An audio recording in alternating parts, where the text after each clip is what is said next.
할렐루야. 수요 예배 이렇게 온라인으로 참여해 주시는 우리 성도 여러분 사랑하고 축복합니다. 수요 예배 찬송가 88장 부르면서 영광 돌리겠습니다.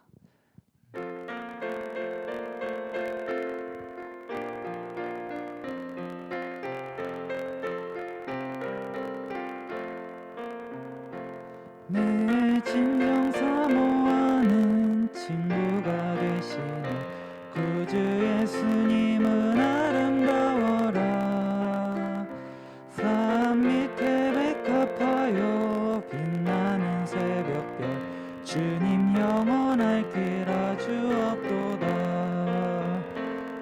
내 맘이 아플 적에 큰 위로 되시며 나 외로울 때 좋은 친구라. 주는 저 산 밑에 백합 빛나는 새벽별 이 땅 위에 비길 것이 없도다.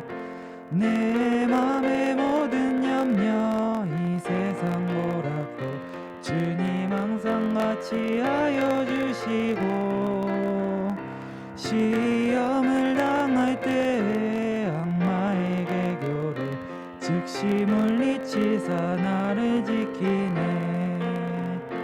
온 세상 날 버려도 주 예수 안 버려 끝까지 나를 돌아보시니. 주는 저 산 밑에 백합 빛나는 새벽별 나 위에 비길 것이 없도다. 내 맘을 다하여서 주님을 따르며 길이 길이 나를 사랑하시니. 물불이 두렵지 않고 창검도 겁없네. 주는 높은 산성 내 방패시라. 내 영혼 먹이시는 은혜 누리고 나 친히 주를 뵙기 원하네. 주는 저 산 밑에 백합 빛나는 새벽별 이 땅 위에 비길 것이 없도다. 아멘.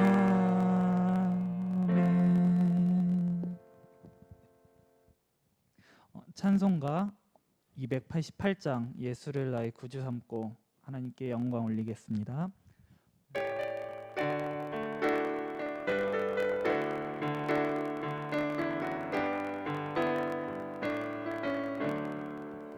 예수를 나의 구주 삼고 성령과 피로써 얻었나니.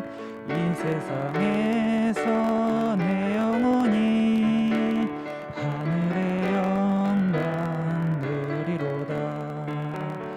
이것이 나의 간증이요 이것이 나의 찬송일세. 나 사는 동안 끊임없이 구주를 찬송하리로다. 온전히 주께 맡긴 내어 사랑의 음성을 듣는 중에 천사들 왕래하는 것과 하늘의 영광 보리로다. 이것이 나의 간증이요 이것이 나의 찬송일세. 나 사는 동안 끊임없이 구주를 찬송하리로다. 주 안의 기쁨 누림으로 마음의 풍랑이 잔잔하니. 세상과 나는 단 곳 없고 구속한 주만 보이도다. 이것이 나의 간증이요 이것이 나의 찬송일세. 나 사는 동안 끊임없이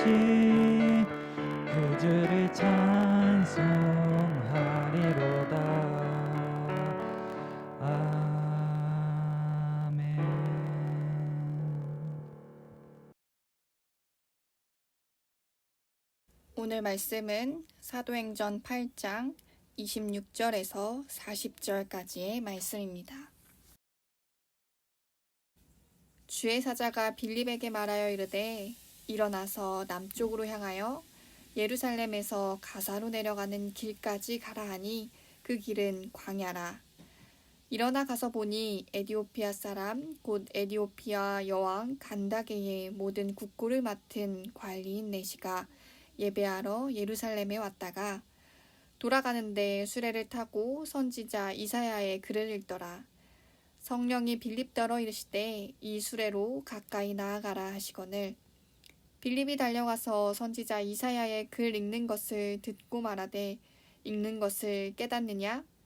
대답하되 지도해주는 사람이 없으니 어찌 깨달을 수 있느냐 하고 빌립을 청하여 수레에 올라 같이 앉으라 하니라. 읽는 성경 구절은 이것이니 일렀으되 그가 도살자에게로 가는 양과 같이 끌려갔고 털 깎는 자 앞에 있는 어린 양이 조용함과 같이 그의 입을 열지 아니하였도다. 그가 굴욕을 당했을 때 공정한 재판도 받지 못하였으니 누가 그의 세대를 말하리요. 그의 생명이 땅에서 빼앗김이로다 하였거늘 그 내시가 빌립에게 말하되 청컨대 내가 묻노니 선지자가 이 말한 것이 누구를 가리킴이냐 자기를 가리킴이냐 타인을 가리킴이냐. 빌립이 입을 열어 이 글에서 시작하여 예수를 가르쳐 복음을 전하니 길 가다가 물 있는 곳에 이르러 그 내시가 말하되 보라 물이 있으니 내가 세례를 받음에 무슨 거리낌이 있느냐. 이에 명하여 수레를 멈추고 빌립과 내시가 둘 다 물에 내려가 빌립이 세례를 베풀고 둘이 물에서 올라올새 주의 영이 빌립을 이끌어 간지라. 내시는 기쁘게 길을 가므로 그를 다시 보지 못하니라. 빌립은 아소도에 나타나 여러 성을 지나다니며 복음을 전하고 가이사랴에 이르니라.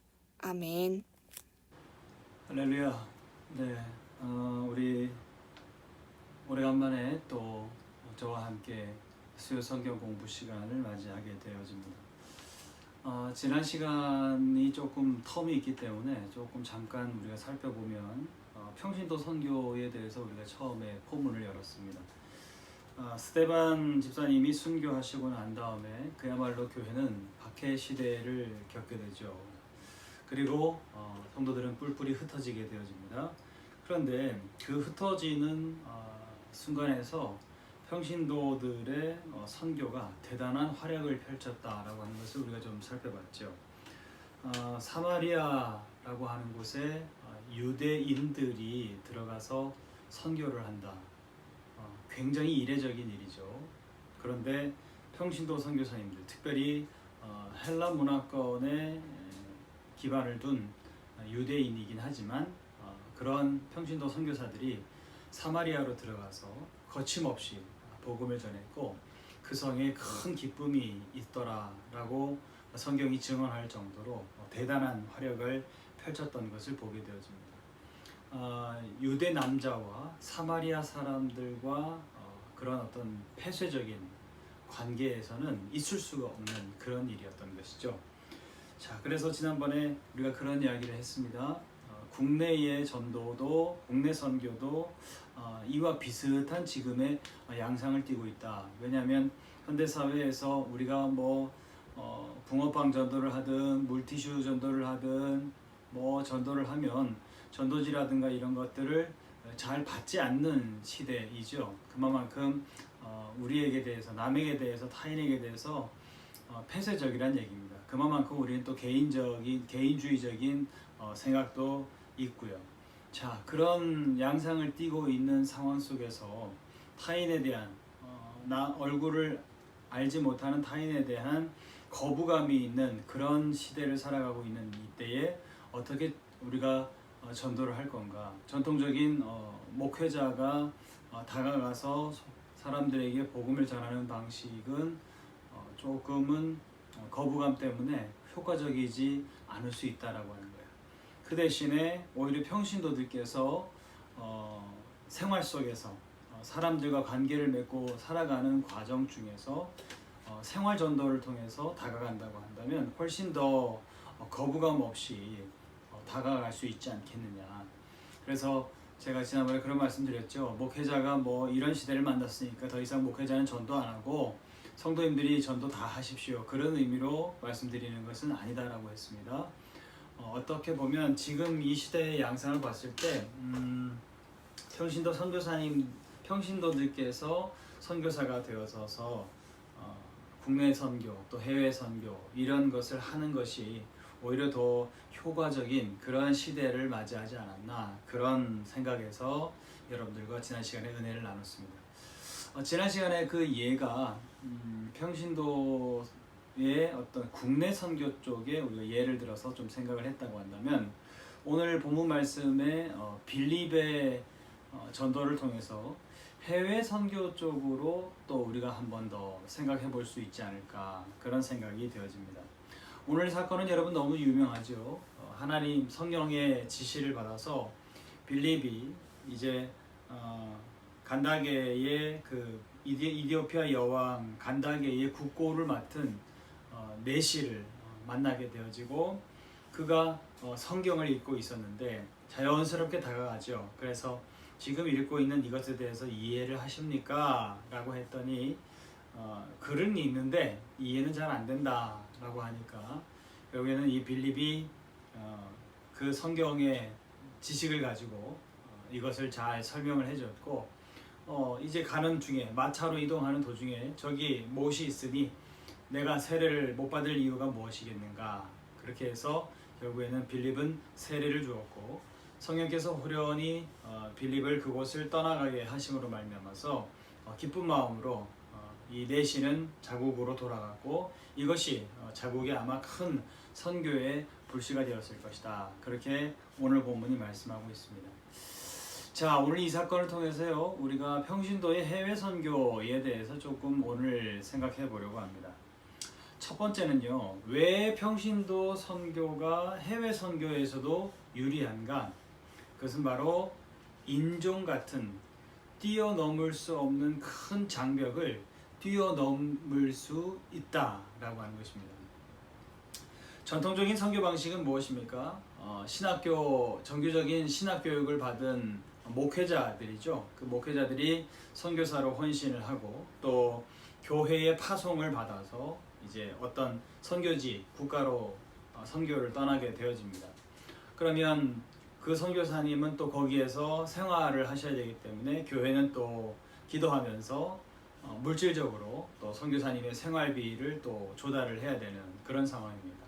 생활비뿐만이겠습니까? 또 선교사님들이 그곳에서 어떤 활동을 하려면 선교비도 필요한 것이죠. 그래서 생활비뿐만 아니라 선교비도 또 계속해서 조달을 해야 되는 그런 상황입니다. 이게 보통의 전통적인 선교의 방식이죠. 그런데 평신도 선교가 왜 지금의 상황에서 해외 선교에서도 특히 유리한 점이 있을까? 그것은 바로 인종을 뛰어넘기 어려운 장벽을 능히 뛰어넘을 수 있는 그런 접점이 있다라고 하는 것입니다. 여러분, 국가 간에는 국경이 있죠. 국가와 국가의 경계. 그것을 통과할 때는 굉장히 까다롭습니다. 쉽지 않습니다. 그렇죠? 그만큼 국가와 국가 사이에는 큰 장벽이 있습니다. 해외 선교라는 것은 그 국가와 국가의 경계를 뛰어넘어서 누군가가 그 안으로 들어간다는 얘기입니다.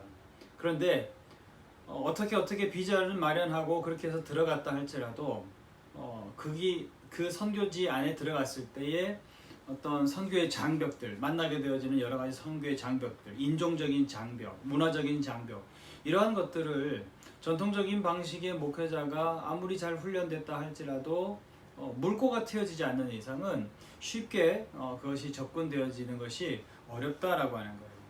그런데 평신도 선교의 경우에는 여러 가지 대안들이 있다라고 하는 겁니다.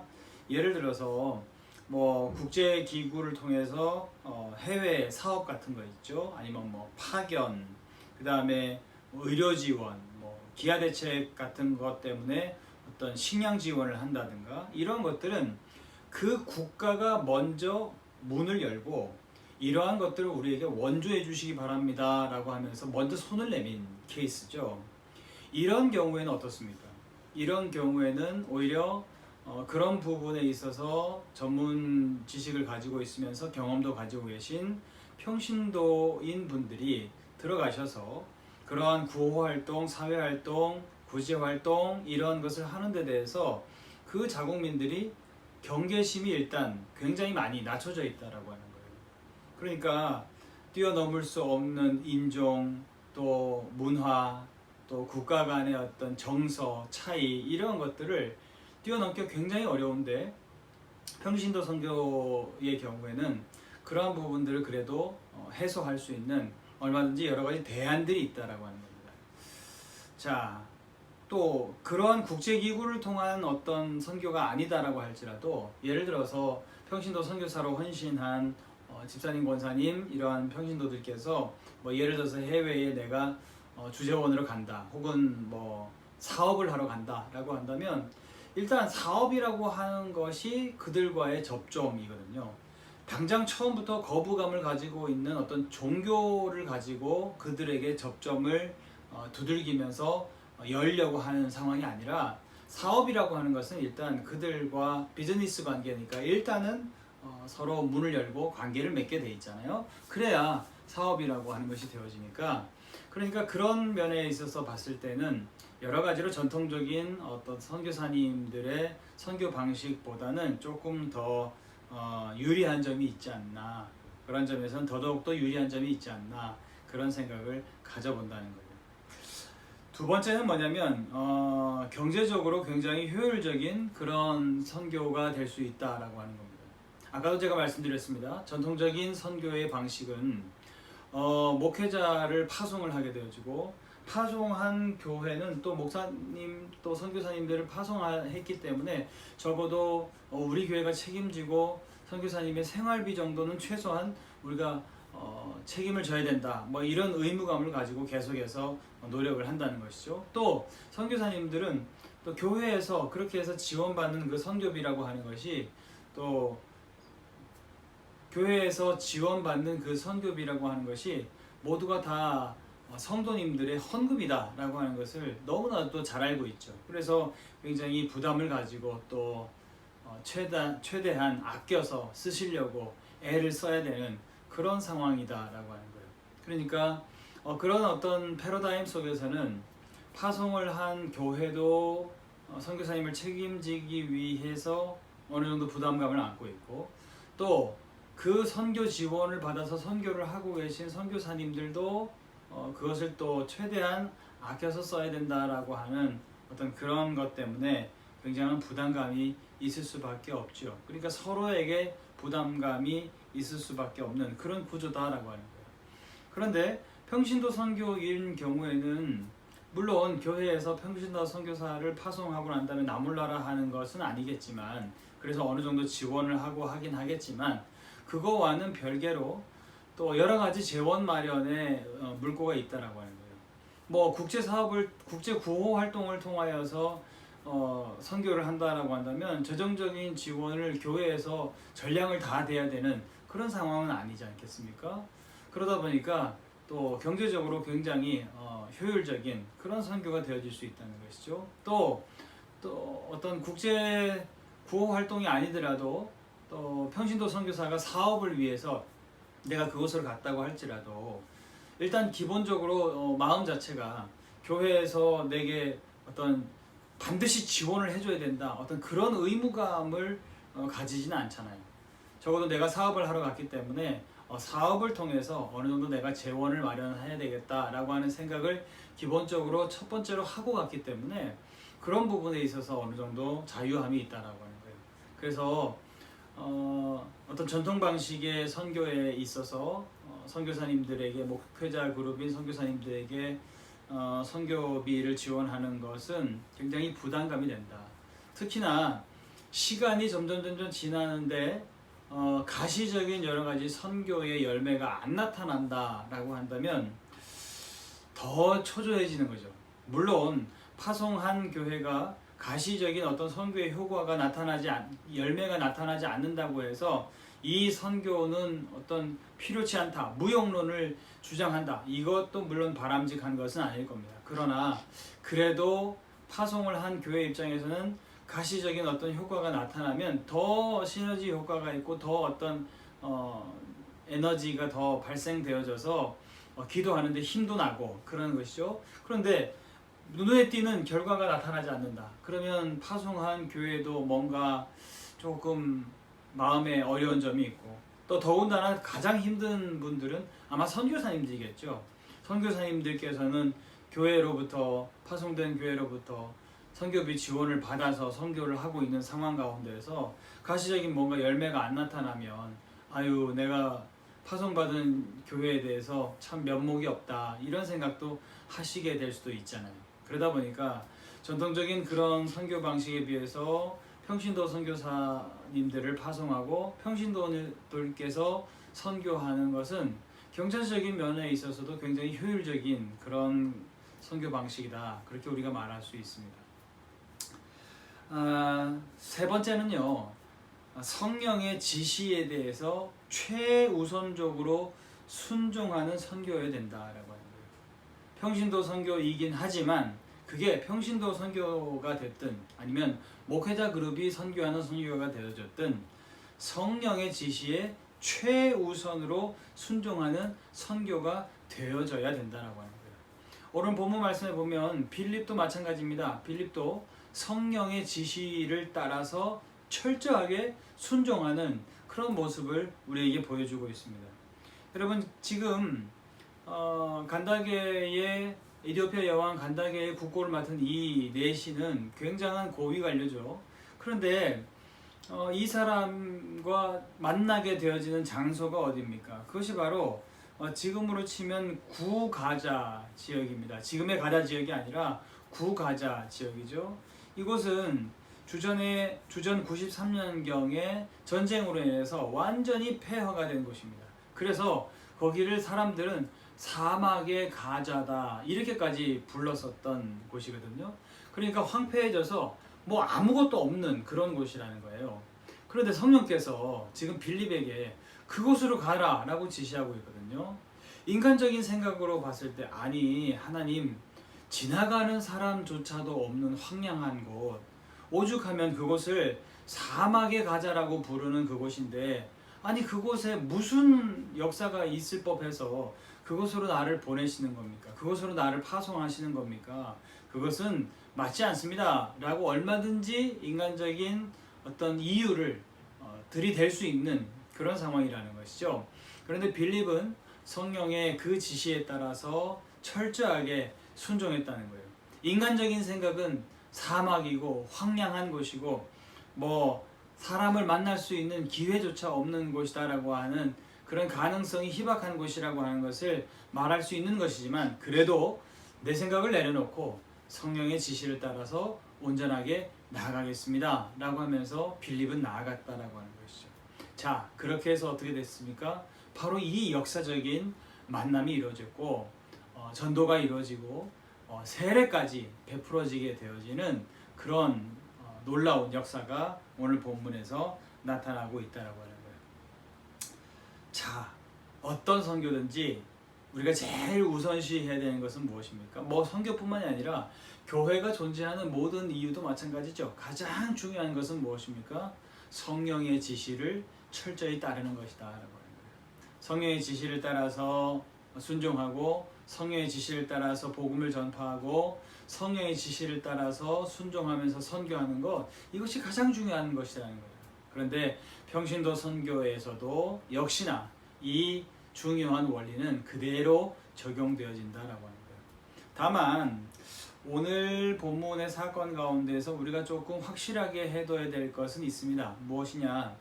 아니 그러면 지금 빌립이 내시에게 세례를 베풀었는데 이거는 오늘날로 말하면 교회의 성례전이 아니냐, 성례전은 목회자만 베풀 수 있는 것 아니냐, 그런데 어떻게 평신도가 성례전을 베풀 수 있느냐, 그게 가능하냐? 결론적으로 말씀드리면 가능하다라고 하는 겁니다. 무엇이냐면 한정적으로만 가능하다는 거예요. 상황이 얼마나 긴박하냐라고 하는 거예요. 여러분, 지금 빌립이 내시에게 세례를 베풀었었던 이 상황은 굉장히 긴박한 상황입니다. 마차를 통해서 자기 자국으로 지금 내시가 돌아가고 있는 상황입니다. 지금 이 상황 속에서 사도들에게 연락을 해서 사도들을 오게 해서 다시 세례를 베풀게 할 수 있는 시간적인 여유가 없었어요. 긴박한 상황입니다.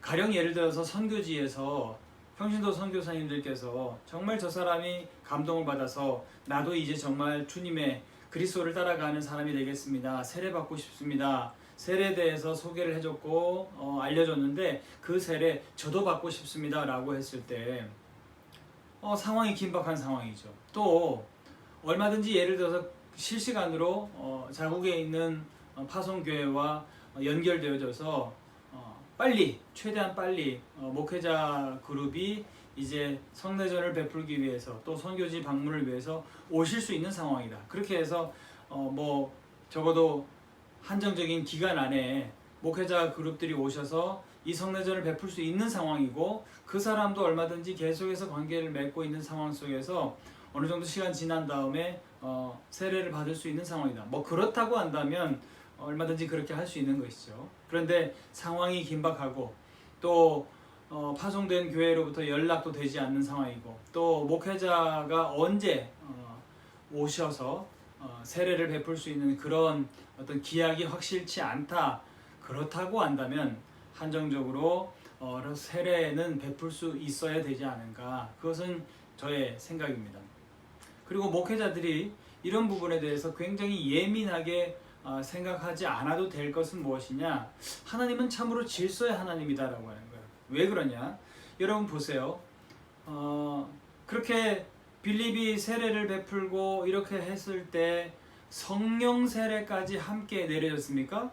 그렇지 않습니다. 그런데 나중에 여러분 사도행전을 쭉 읽어보시면 나중에 이제 박해의 시대에 평신도들이 그렇게 복음을 전파하고 난 다음에 어떤 기반을 다지고 난 다음에 나중에 이제 그 예루살렘에서 사도들이 이제 가서 복음을 전파하고 또 기도를 해줬을 때 어떤 역사가 일어났습니까? 성령의 임재가 나타났다는 거예요. 말 그대로 성령 세례가 이루어졌다라고 하는 겁니다.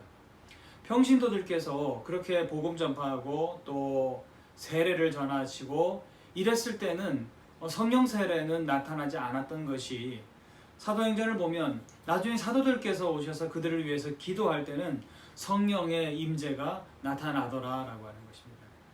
그러니까 목회자들이 평신도들께서 긴박한 상황 속에서 한정적인 상황 속에서 어쩔 수 없이 성례전 세례를 베풀었다고 하는 것에 대해서 너무 예민하게 굴 필요가 없다라고 하는 거예요. 얼마든지 질서의 하나님이신 하나님은 그 후에 목회자들이 들어가서 그들을 위해서 기도하고 영혼을 섬기고 영혼을 위해서 선교를 하게 되어질 때 놀라운 성령의 임재가 또한 나타나게 되어진다라고 하는 거예요. 그래서 그러한 것에 대해서 오히려 선제적으로 우리가 할 수 없는 것을 평신도 선교사님들께서 훌륭하게 잘 해주셨다고 하는 것에 대해서 칭찬하고 격려하는 것이 오히려 더 맞는 것이고 그것을 가지고 예민하게 굴고 오히려 그래서는 안 된다고 제한을 하게 되어지면 단순히 성례전의 제한뿐만 아니라 선교 자체도 위축될 수 있지 않을까 그런 생각이 들기 때문입니다. 사랑하는 여러분, 오늘 본문 말씀을 통해서 빌립이 내시에게 복음을 전파하고 선교하고 세례까지 베푼 이 사건을 통해서 우리 평신도의 해외 선교에 대해서 한번 살펴보았습니다. 평신도의 해외 선교 여러 가지로 유리한 점이 많다라고 하는 거예요. 그렇다고 한다면 이제 더 이상 우리가 평신도로서 해외 선교를 파송받아서 나가는 그것을 우리가 주저할 이유가 뭐가 있겠습니까? 얼마든지 문턱이 낮춰지고 경계심이 낮춰진 가운데에서 여러 가지 장벽들이 허물어진 상태에서 평신도가 들어가서 선교할 수 있다. 또 경제적으로도 굉장히 효율적인 그러한 선교를 할 수 있다. 성령의 지시를 철저히 받고 그러한 선교를 충분히 감당할 수 있다라고 한다면 얼마든지 효과적이고 이 시대에 이 지금의 상황 속에서 굉장히 좋은 하나의 방편으로서의 선교 방식이다라고 하는 것을 우리가 깨달을 수 있다라고 하는 것이죠. 중요한 것은 뭡니까? 자, 평신도 선교가 이렇게 유리합니다. 평신도 선교가 이렇게 강점이 있습니다. 그렇게 제가 말씀을 드린 것으로 끝나는 것이 아니라 오늘 이 말씀을 함께 묵상하고 있는 우리 모든 성도님들께서 이제 결단하는 겁니다. 나도 주님 평신도 선교사입니다. 나도 삶 속에서 또 문턱이 낮아지고 관계가 맺어진 가운데에서 얼마든지 하나님 저들에게 복음을 전할 수 있는 나는 평신도 선교사입니다. 할렐루야. 여러분, 이것을 우리가 기억해야 되고 우리가 그렇게 평신도 선교사로서 나아가야 된다고 하는 것이죠. 그리고 교회에 어떤 지원해 주는 것, 교회가 그들을 지원해 주고 그들의 헌신에 대해서 노고를 치하해 주는 것, 이것도 별도로 굉장히 중요한 사역이고 그렇게 해야만 한다는 것, 그것도 그것이지만 얼마든지 또 물질적으로 내가 효율적으로 선교를 할 수 있습니다 라고 하는 것이 밝혀졌다라고 하는 거죠. 그리고 하나님, 내가 성령의 지시에 예민한 사람이 되어져서 내가 평신도 선교사로서 내가 해외 선교든 국내 선교든 최선을 다해서 내가 그 선교의 사명을 감당하겠습니다. 할렐루야. 그런 우리가 기도로 결단으로 나아갈 수 있는 계기가 될 수 있는 그런 오늘의 말씀이 되어줄 수 있기를 주님의 이름으로 축원합니다. 기도하겠습니다. 하나님 아버지, 오늘도 말씀을 통하여서 평신도의 국내 선교, 해외 선교에 대해서 우리가 살펴보았습니다. 지금 시대는 점점 문을 닫고 점점 경계하고 폐쇄적인 시대를 맞이하고 있습니다. 사람과 사람들 간에도 각박해지고 나라와 나라 사이에도 국경이라고 하는 것이 있어서 큰 장벽들이 많이 놓여져 있는 것을 보게 되어집니다. 그러나 이것이 스스럼 없이 풀리게 되어졌을 때 평신도들께서 여러 가지 기회를 통하여서 그들에게 다가갔을 때 얼마든지 선교의 접점을 마련할 수 있다라고 하는 유리한 점을 우리가 살펴보았습니다. 우리 대림제일교회 모든 성도님들, 또 이 말씀을 함께하고 있는 우리 모든 평신도 성도님들, 나도 오늘부터 평신도 선교사다라고 하는 결단을 가지고 국내 선교, 해외 선교에 최선을 다해서 적극적으로 헌신할 수 있는 저들 되어질 수 있도록 인도해 주옵소서. 또 목회자들은 또 그 평신도 선교를 지원하고 또 후원하고 또 저들을 위해서 늘 언제나 중보하는 것 또한 아끼지 않는 목회자들 되게 하시고 모든 교회들이 전문적인 신학을 전공하신 목회자 그룹뿐만 아니라 평신도들도 얼마든지 하나님 앞에 이렇게 귀하게 소중하게 쓰임받을 수 있다라고 하는 것을 늘 염두에 두고 평신도 선교사님들을 파송하고 저들을 훈련시키는 데에도 최선을 다할 수 있는 그런 우리 모든 교회들이 되어줄 수 있도록 하나님 인도하여 주옵소서. 감사드리며 예수님의 이름으로 기도하옵나이다. 아멘. 할렐루야. 감사합니다.